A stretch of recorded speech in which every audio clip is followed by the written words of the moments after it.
Salut, c'est Trado, je suis content de vous retrouver pour la mise à jour de l'indice parisien. Alors au programme de la vidéo, l'analyse technique de la séance du jour, perspectives et idées de trading pour demain, les news et je vous retrouve de l'autre côté.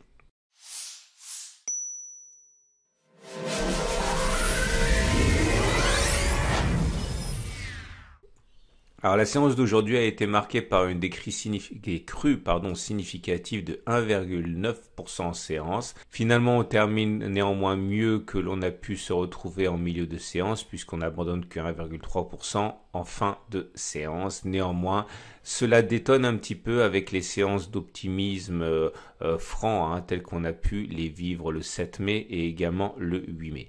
Alors les raisons fondamentales à chercher derrière cette décrue, apparemment, ce seraient les craintes de seconde vague de contamination après le déconfinement. Et vous ne rêvez pas, après avoir salué toute la semaine dernière les perspectives de déconfinement, c'est au moment où le déconfinement arrive que les investisseurs décident de s'alarmer du risque de seconde vague de contagion. Ne cherchez pas à comprendre. Si les opérateurs étaient rationnels, ça se saurait.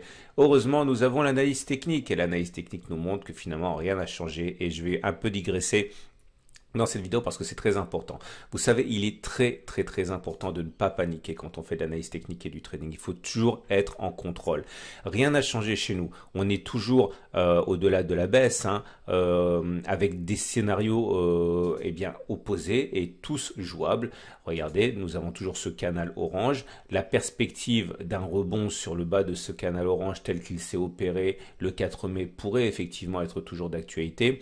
Je disais sur la séance de vendredi que ceux qui envisageaient d'acheter sur cette séance de vendredi pour aller chercher la résistance mineure eu égard le rebond sur le bas du canal orange ne pouvaient pas le faire décemment puisque regardez, ça vous donnait un objectif à 3,16% avec un stop loss en cas de sortie du canal orange à 3,44%. Ce trade ne pouvait pas légitimement s'effectuer sur une base d'une chance sur deux d'avoir raison. Maintenant, vous voyez bien que si on opère exactement le même trade avec un achat visant les 4,5% avec un stop loss même en dessous du support mineur des 4300 et 4350, vous voyez qu'on a un ratio gain-risque qui est acceptable.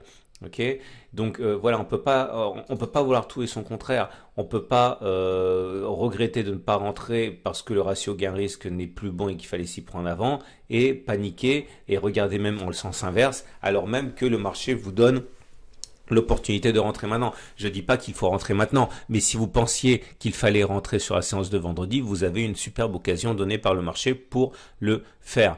Alors également, pour ceux qui ont un scénario baissier en tête, je vous rappelle qu'il y a beaucoup de raisons de penser que l'on ira plus bas, que ce soit l'histoire de la vague de Wolf, j'en ai déjà parlé beaucoup, je vais pas revenir là-dessus, mais je vous rappelle qu'on a toujours le point 4, 4324 qui est jouable. On a également l'épaule, tête, épaule que j'ai également mentionné qui ressemble à ça.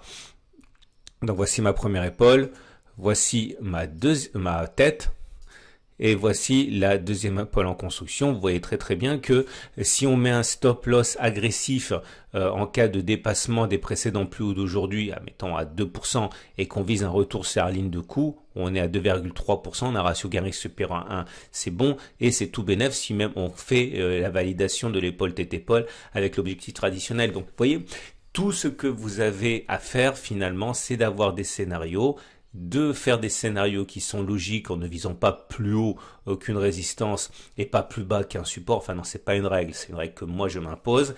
Et après, vous devez simplement soigner votre ratio gain-risque. Je vous rappelle également que on a aujourd'hui un chandelier japonais qui va faire l'objet du backtest du jour qui s'appelle un avalement baissier, bougie rouge, bougie verte, ok.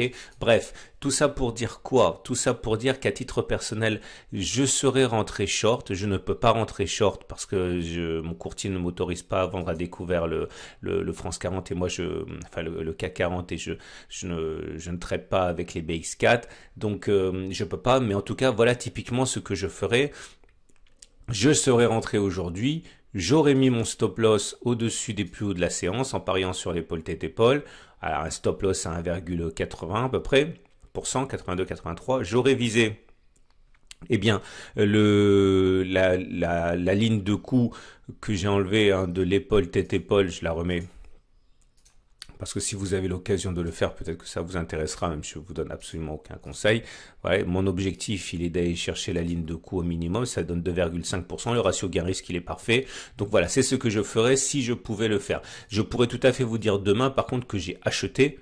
Ok, parce que j'avais envie de le faire sur la base du scénario du canal Orange, etc. Mais enfin, oui, le plus important, c'est de comprendre si vous découvrez l'analyse technique qu'on vous demande pas des miracles. Il s'agit pas d'avoir raison. Vous savez pas ce que va faire le marché. Contentez-vous de backtester une stratégie, de voir qu'elle fonctionne convenablement avec une stratégie bien définie, et ensuite vous visez la répétition de 100 trades.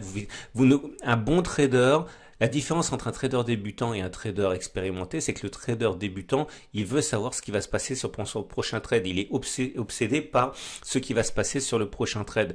Le trader expérimenté fonctionne pas comme ça. Le trader expérimenté sait ce qui va se passer normalement sur les 100 prochains trades à partir du moment où c'est un setup qui a été backtesté. Il sait qu'il aura raison 55 ou 60 ou 65%, qu'il va gagner tant sur les 100 prochains trades, et ce qui passe sur le prochain trade n'a aucune importance parce que c'est pas absolument pas, on peut pas anticiper le résultat. Bref, tout ça pour dire que je short théoriquement, puisque je peux pas le faire en réel, et regardez un petit peu donc le backtest du jour. Alors c'est un backtest que j'ai voulu intéressant, enfin j'ai pas prévu de le faire intéressant, mais il est intéressant au bout de course parce que bon, je vais backtester avec vous tous les avalements baissiers qui se sont présentés lors des 25 dernières occurrences. Un corps vert, un corps rouge, les mèches ne comptent pas, c'est simplement les corps qui comptent, et l'avalement baissier a une réputation baissière. Ok, donc on va compter, j'en ai dénombré 25. Donc ma stratégie que je mets en place avec vous, c'est je vends à la clôture de la bougie 2, je mets un stop au cas où on passerait les plus hauts de la bougie 2, et je vise au moins un ratio gain-risque tel que on est du 1 pour 1. Bon, clairement dans mon objectif ici, dans mon exemple ici, je rentre à 4491, je mets un stop loss à 1,8% et je vise au moins 1,8%, et je considérerai que c'est gagné. Ok, si ça le fait.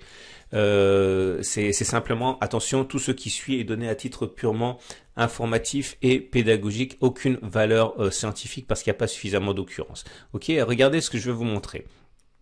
C'est que, voilà, celui-là, il a fonctionné. On est allé très très bas.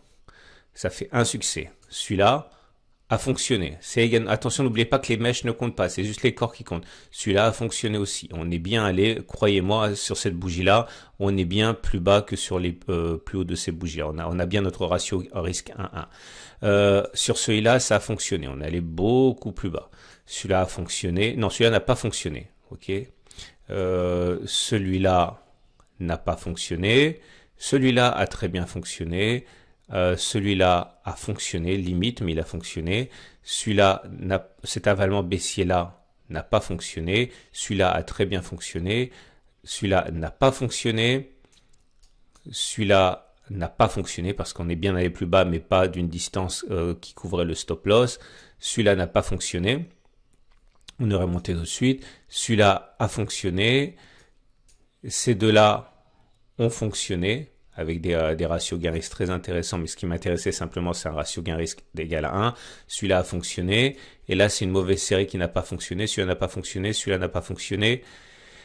Bref, ces quatre-là n'ont pas fonctionné, celui-là a fonctionné. Bon, bref, on arrive à un résultat très intéressant sur les 24 dernières occurrences de 11 qui ont fonctionné, 13 qui n'ont pas fonctionné. Ça veut dire que si on s'arrête là, on a un ratio gain-risque, un potentiel de réussite de 46% contre 54% d'échecs. Cela ne veut pas dire qu'il ne faut pas le faire. Cela veut dire que la stratégie n'a pas été backtestée suffisamment. Il aurait fallu au moins le faire sur 100 occurrences, mais là, 100 occurrences, mais là, je vous montre simplement ma technique de travail. Ok ? Mais je peux vous dire simplement et également que le plus important à comprendre, c'est qu'il faut ensuite, et il est possible tout à fait de faire varier le setup. C'est-à-dire, voilà, déjà on sait très bien que les avalements, ça je vous le dis dans ma formation tout rado, c'est que les chandeliers japonais, ça fonctionne une fois sur deux. Ce qui est important, c'est de mettre des conditions. Par exemple, un avalement baissier qui se produit sur une résistance a beaucoup plus de chances de réussir qu'un avalement baissier qui arrive au milieu de nulle part. un rami baissier qui arrive sur une résistance a beaucoup plus de chances de réussir qu'un avalement baissier qui arrive au milieu de nulle part. Ensuite, vous pouvez faire varier le ratio gain-risque, c'est-à-dire vous ne visez plus 1 pour 1, mais vous visez une sortie sur un ratio gain-risque de 2 pour 1. Ou de 3 pour 1, ou de 4 pour 1, et peut-être que vous allez avoir un mauvais taux de réussite, mais que les fois où vous gagnez sont suffisantes finalement pour couvrir les fois où vous n'avez pas tort. Donc en fait, un ratio gain-risque qui est mauvais, c'est simplement le début de l'aventure pour l'analyse technique et le trader. Ok ? Alors, on va passer assez vite sur le reste parce que pour moi, là, le chartisme, c'est l'alpha et l'oméga de l'analyse technique du moment. Pourquoi ? Parce que les indicateurs techniques, on a vu qu'ils racontaient n'importe quoi en ce moment, et c'est pas, il faut pas pour autant les jeter à la poubelle. Ça veut simplement dire que ça confirme le fait que on est en période de congestion, on est en train de construire une figure complexe, l'épaule tête épaule. Tout se décantera au moment où éventuellement ça se mettra en place, l'épaule tête épaule. Mais pour l'instant, vous voyez, le stochastique donne un signal haussier, ça n'a pas véritablement de sens. Enfin bon, bref, je vais même pas vous faire perdre votre temps là-dessus, mais voilà, le CCI il est neutre, le stochastique il donne un signal haussier, le MACD 0 est baissier, le MACD est haussier, le momentum est haussier et le MACD est neutre, enfin le RSI est neutre. Donc bref, j'ai même pas envie d'en parler tellement c'est ça ne veut rien dire, mais n'oubliez pas quand même que pendant que tout ceci est en train de se décanter, on a tous nos backtests précédents faits depuis des semaines sur la vague de Wolf, sur le momentum MACD, sur les épaules tête épaule, les canaux, tout ça, ça court toujours dans nos backtests. Hein. On est toujours en ligne et dans les clous pour certains résultats. Et je vous invite à regarder les vidéos que j'ai faites toute la semaine dernière, la semaine d'avant, pour voir ce qui est actuellement sur le grill. Bref, l'Ishimoku pour terminer, rien à dire, c'est neutre, on est dans le nuage, et même si on n'était pas dans le nuage, avec une Tenkan plate et une Kinjo plate, on serait dans une situation de neutralité. Il me reste plus qu'à vous saluer, à vous inviter à regarder les dernières vidéos à la fin, et je vous dis à demain pour la mise à jour.